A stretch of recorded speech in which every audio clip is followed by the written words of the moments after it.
Welcome to the Salmon Runs YouTube. Enjoy the video. In this video, I will explain how to fix a restricted PayPal account. A PayPal account restriction can be concerning, but it often stems from straightforward issues. You will typically receive an email or see an alert within your account notifying you of the restriction.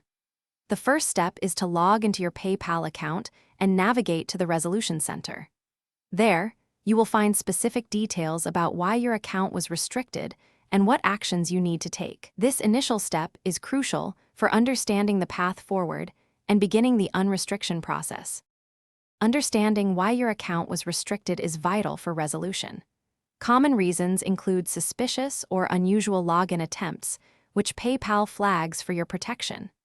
Selling items that violate PayPal's user agreement or receiving a high volume of disputes can also lead to a restriction.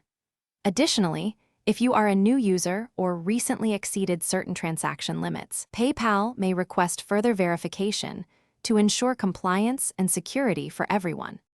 Once logged in, head directly to the Resolution Center link, usually found near the top of your account summary page. Here, you will see a clear, step-by-step list of actions you need to complete. This might involve uploading a photo ID, like a driver's license, or providing utility bills to confirm your address. For business accounts, you might need to supply invoices or supplier information. Follow each instruction carefully to ensure a smooth process. When submitting documents, ensure they are high-quality, clear scans or photographs. Blurry images or incomplete documents will delay the review process significantly.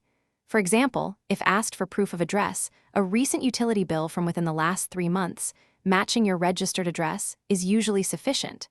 Double-check that all names, addresses, and dates on your documents align perfectly with your PayPal profile information. After uploading, PayPal provides a confirmation, often with a case identification number for tracking. Thanks for watching. Consider subscribing if we helped you.